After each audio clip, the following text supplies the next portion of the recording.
Let's make fun pockets using our sewing machines. Let's try something different, have fun and let go of convention. This is an international collaboration with 11 junk journal artists. Welcome, it's Barbara from Vienna, Austria.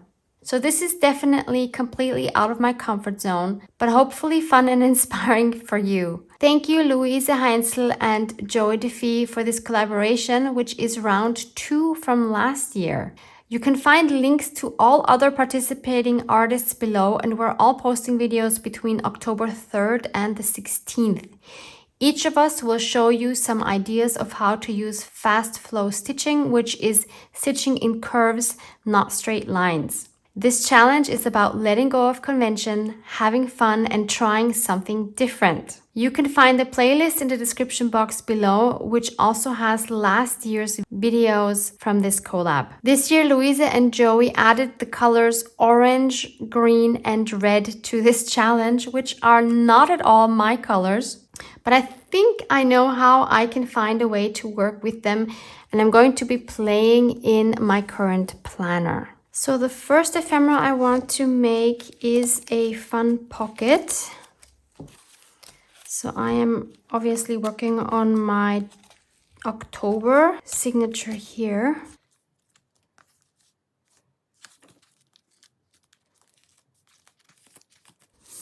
And this is where I want to add the pocket too. So you can obviously use any kind of paper, whether it's digital or not, for what I'm doing here now, but I'm just going to work with my Enchanted Blueberry Woods kit because that's the one I'm using for this month. And you can find that link below in case you want to have a look at that. So I have 4 different plain backgrounds included in this kit. I printed them here at 50%, so I have 2 journal background pages on 1 A4 sheet currently, and that by coincidence gives me the perfect size for my pocket here. And I've also realized that these make great backgrounds for journaling cards, because if you do print them this size, basically you're just printing 2 sheets on 1 paper. So if you then cut these down, I think they make beautiful backgrounds for journaling cards on which you can then just collage or write on them. And I thought for our fast flow stitching, I would use this one here because this already has the orange and the green in it. Obviously they are very muted, which is perfect. My cup of tea.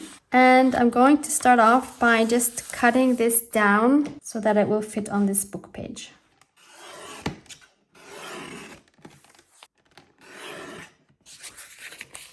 Yes, that will fit nicely. Okay, I'm going to take you over to my sewing machine now. So I'm just going to swivel my chair and take you with me. And if you want to follow along, but you don't have a sewing machine or you're not comfortable using it, you can do everything I'm doing by adding faux stitching with a pen or a marker or whatever. That would also look cute. So what I thought I would attempt to do is to go along these lines of the stem and the leaves and to stitch them. And because I want a little bit more contrast, I'm going to use a neon orange thread to add some bam to this pocket. I don't know if this is going to work. I'm not good at free flow stitching. I cannot lower the feed dogs here to make it easier. It's such a weird name, feed dogs. So I'm going to do my best. And I also haven't tried this out beforehand because where's the fun in that? I would rather just fail on camera. So where's the best place to start? Maybe the stem would be easiest. So maybe I should start from the bottom. So I'll go from the bottom up. I'll make sure I'm on a running stitch. So I'm just going to go along here where the stem is. Now this is where the stem splits, so I'm going to go first one way. I don't really see the drawing, so I'm just going to go for it. And then I'll go backwards. And then I'll turn this to go the other direction where the other leaf is. Now I want to embroider some of these leaves. So I'm just going to like make a leaf shape around this leaf. I'll try to go slowly because I don't really see well what I'm doing.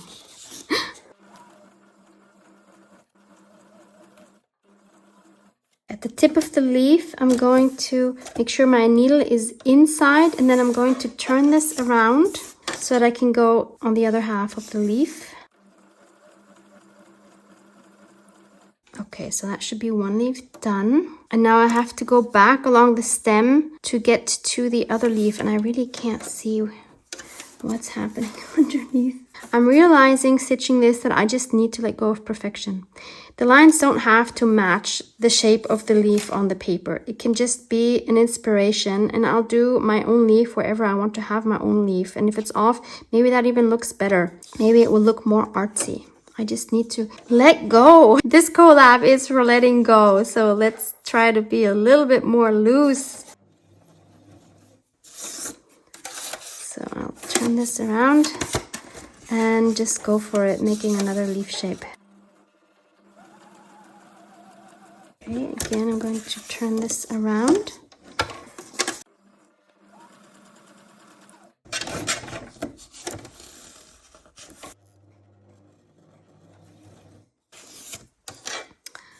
Maybe we can also make a line in the middle of the leaf to show like the big vein in the middle, just to give it some more texture. Then I'm going to go back along the same line. And then I'll do the same thing with the second leaf.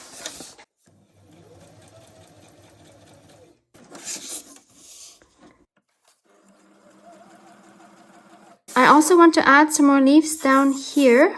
And I think here I'm totally not going to follow the image. I'm just going to stitch some leaves. So I'll follow along the stem again. Make sure my needle is in. Then I can lift this, turn this around, and stitch another leaf. Turn it around, stitch the other half back. Turn it around again to stitch the middle vein. Go back along the same line. And stitch another leaf on the other side.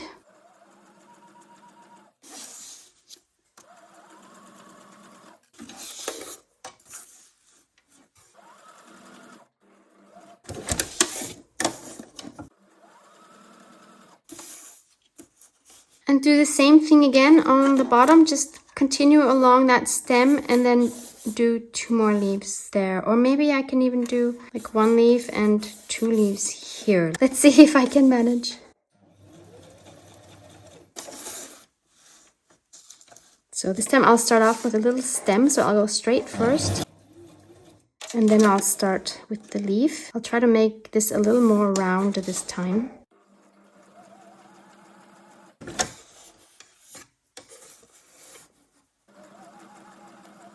Okay, let's go make that middle vein. And go back. And then let's go on to the other side. Let's make a stem again. And I'll try to do 1 leaf and 1 leaf. So I'll make one smaller.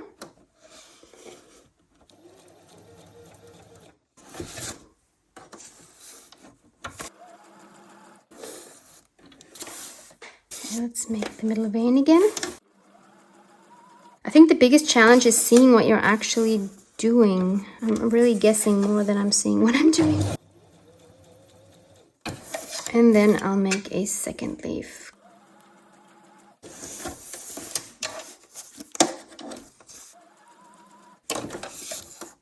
And the vein.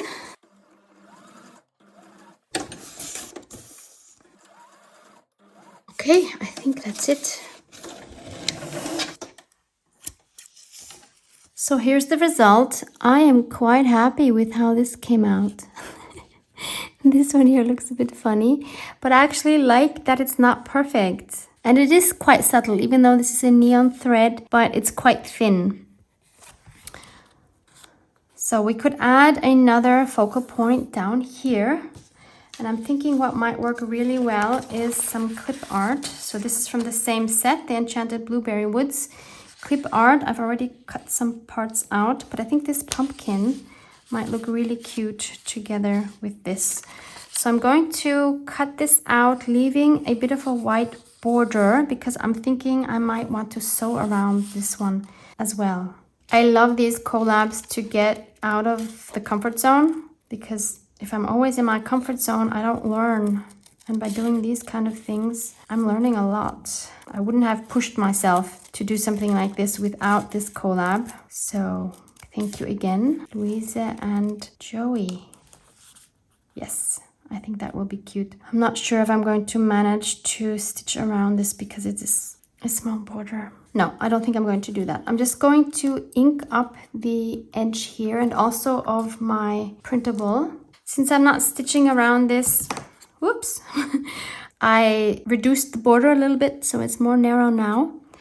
And I'm using Forest Moss Distress ink to go around both the edges of the pumpkin and also of this background here. I want to add even some more texture, so I want to add this piece of rust dyed fabric. That could be the ground for the pumpkins. And instead of gluing this on, I'm going to stitch it on together with the pumpkin.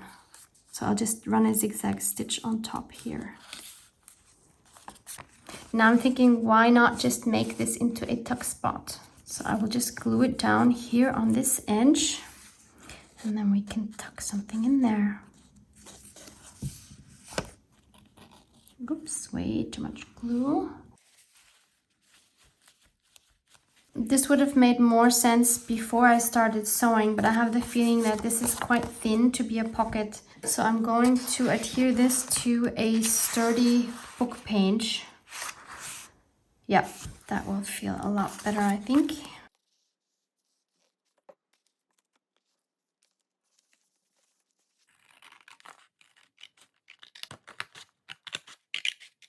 Then I want to make a notch in the pocket here to make it easier to take something out.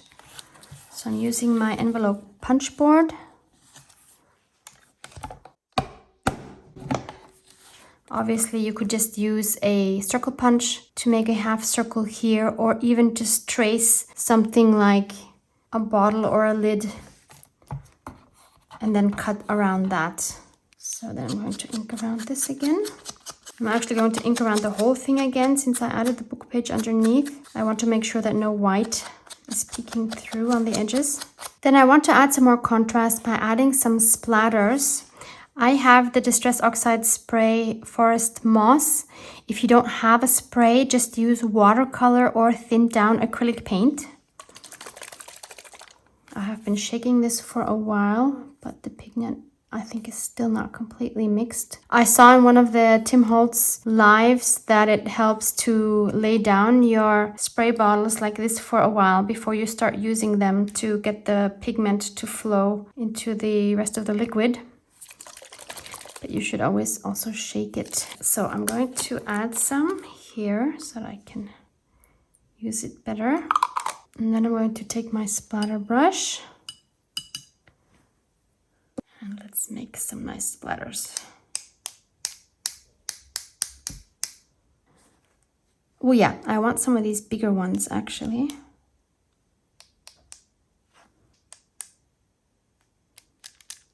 There. And obviously we're going to need some gold splatters as well. Obviously this is my Van Gogh 803 deep gold watercolor. This is nice and syrupy. And if it mixes with the forest moss, then so be it. That could be beautiful. That's why I didn't want to wait for this to dry yet, because maybe it does mix and maybe it will look really cool. I want to actually drip some into the forest moss. And we'll see what that does once it has dried. I have a feeling that might look really cool. Okay, I think that's enough. That's going to take a long time to dry. I cannot use my heat gun on this because that will just blow everything in different directions. So we'll really have to let this air dry. That was not a great idea, Barbara. It's about an hour later and these bigger puddles were not completely dry yet. So I dabbed them with a kitchen towel. And you can see how nicely they oxidized. So you see this yellow around the forest moss is the oxidation. And also you see here it changed colors. It became very gray here. And I think it looks super nice and grungy. And also I love how the gold mixed with the distress oxide here and here and here. Super cool. But I do think it needs a little more oomph. So let's add some more neon orange. This is Reflex Orange by Amsterdam. It's acrylic ink. And I'm going to try to just drag this along the edge and see if I can add some orange that way. Yeah, that seems to work. That is super simple. Again, you could of course edge it with acrylic ink or watercolor.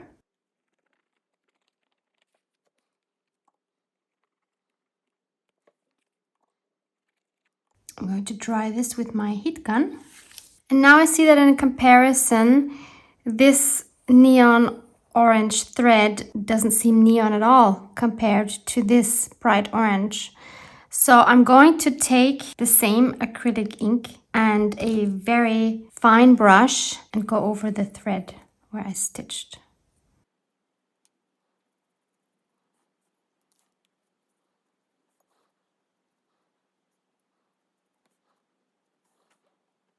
And I'm only going over the parts that are still orange. You see here are some parts that are green from the forest moss, which I love, and I don't want to paint over that. I want to keep that. So I'm just going to really go over what is still orange. This actually looks like the stitching was done with this neon orange.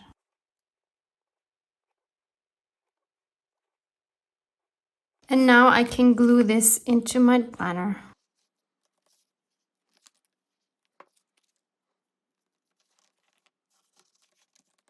I'm very happy with this addition to my planner. Now I can stick something in here, and I also have a tuck spot to stick something in there. As a final touch, I do want to add a sentiment, and I found these in my stash. Unfortunately, I have no idea where they came from. I'm so sorry. I have 2 of these sheets. If anyone knows, if anyone recognizes these, please write a comment below this video. I'm sure there are viewers who would love to know where this is from.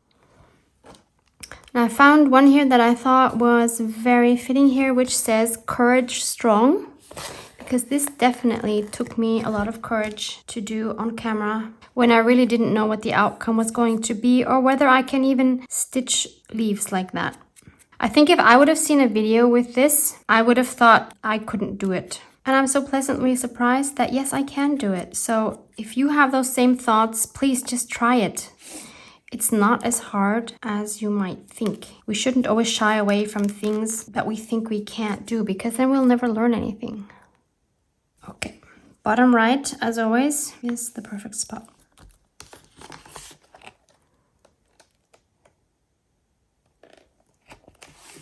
Let's add another pocket to another little page. I have this envelope here that I have dyed with my coffee bubble technique. This one here as well. If you haven't seen that video, please check that link below to watch it. It's super easy, super fun, super versatile. And I want to make this into a top loading pocket. And I thought I could use this here. This is from some dried flowers I bought recently to decorate my new dining table. And I thought I could use some of this. You could take any acetate from any packaging, but I just happen to have this on hand. So I'm going to cut out a piece which is a little smaller than this envelope. I'm turning this around because I think it's easier to draw with the pencil on this side rather than the acetate.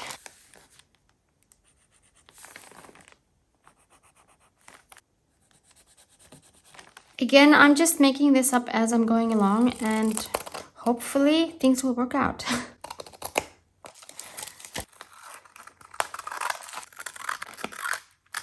See if I did it correctly.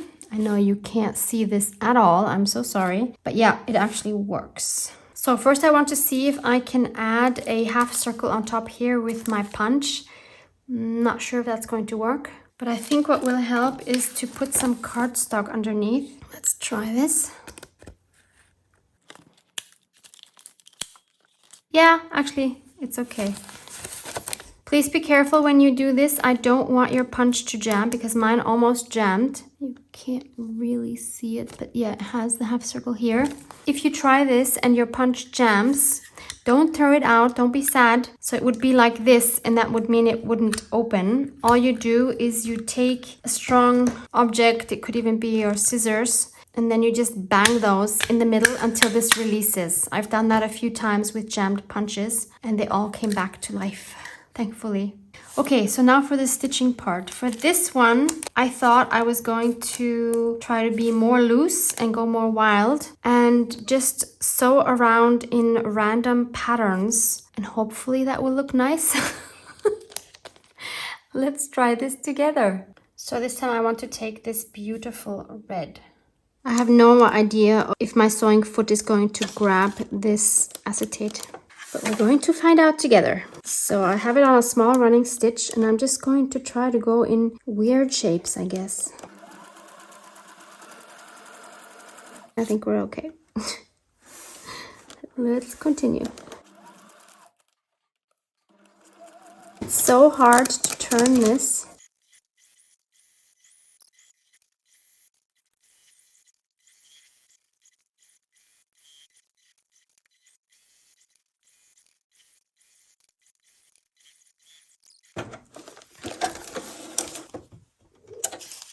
This is definitely outside of my comfort zone, which is a great thing. What do you think? This is definitely one of the more bizarre things I've ever done. I don't want to go too crazy with the background, but I do want to add a little bit more of a subtle interest on this envelope. So I'm going to take this stencil by Tim Holtz. It's number THSO35. I will do my best to link that in the description box for you as well. And I'm going to use again my Van Gogh watercolor and a flat stippling brush. And I'm going to use some washi tape to tape this down so that it doesn't move. And I'm going to try my best to use an up and down motion, like you have told me, instead of a round motion, which is super hard because I have the feeling like nothing is coming off the brush. With this kind of movement, I feel like I have to at least move it a little bit sideways, which might again be my downfall, but I just don't see enough happening. It's just going up and down. I'm sorry. Maybe this is too liquid. It might be a disaster. Let's see how bad it is. It's okay. Could have been worse, I guess. I dried it quickly, so let's see what it looks like with this crazy stitching on top. That's not so bad, actually. I can totally live with that. So I'm going to go ahead and glue this pocket down on the sides.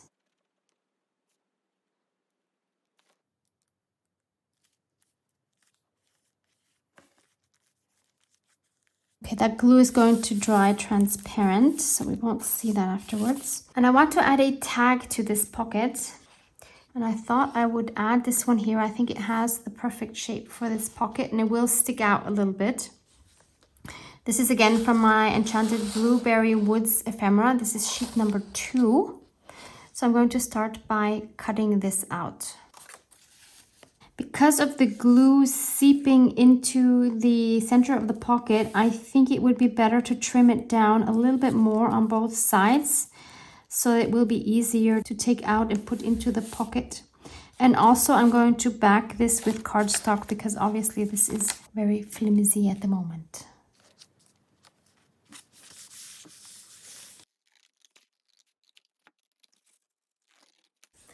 I'm going to take this to my sewing machine and stitch around it twice with a wonky wavy running stitch, and then we'll ink up the edges as well. At the corner, I'm making sure that my needle is down in the paper, and then I'm going to lift the foot and just turn this around 90 degrees and keep going.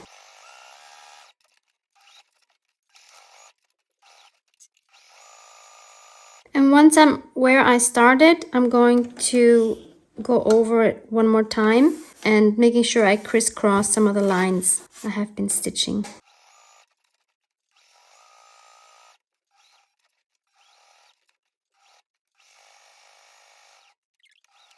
And we're done.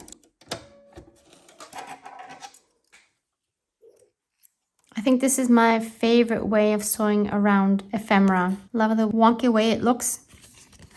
And this mess on the back here, I'd say, is like a signature stitch from me. Let's go ahead and edge the tag. This time I'm going to use some walnut stain. Always do the back as well, unless you're going to put something over it, obviously. I don't mind seeing this stitching and my signature stitch on the back. It still gives me plenty of space to journal. I could simply now punch a hole through this reinforcement, which is already on the printable, and thread a ribbon through it. And by the way, speaking of reinforcements, in case you've missed Louise Heinzel's video on jazzing up your reinforcements, please go check that out. That was so fun. As always, Louise has genius ideas. I will link that video for you below as well. But I want to do something different. I'm going to be covering this up. I found this beautiful leaf in my stash, and I want to see if I can take this plastic part off to make it thinner. Hopefully it won't tear. Ah, yes, that's perfect. So I think that will make a beautiful tag topper here.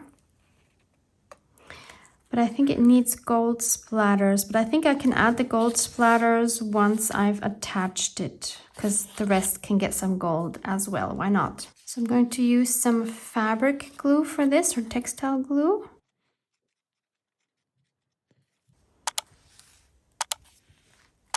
So let's cover up the little bird. This one too. I don't want a big fat blob right on the bird. And the face of the dough. Okay, let's do some splattering.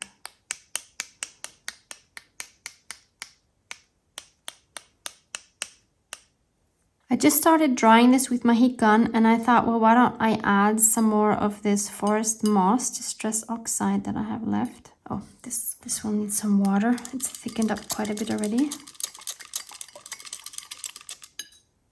Let's add it to the leaf.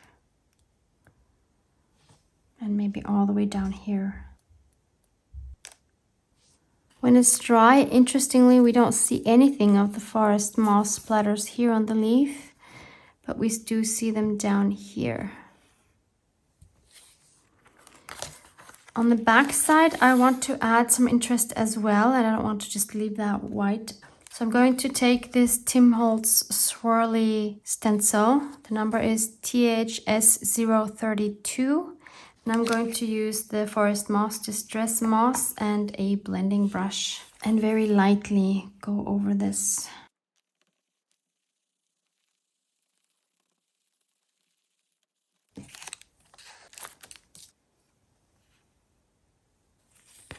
So now we can put this tag in our pocket. So 2 different ways to use fast flow stitching for journal pockets. As videos of the other creators within this collab become available, I will add them to the playlist that is linked below. So be sure to check that. The other option would be to just type in the hashtag fast flow stitching to see all of the videos that are available. So all the videos should be up by October 16th. Love you guys. Mwah, mwah.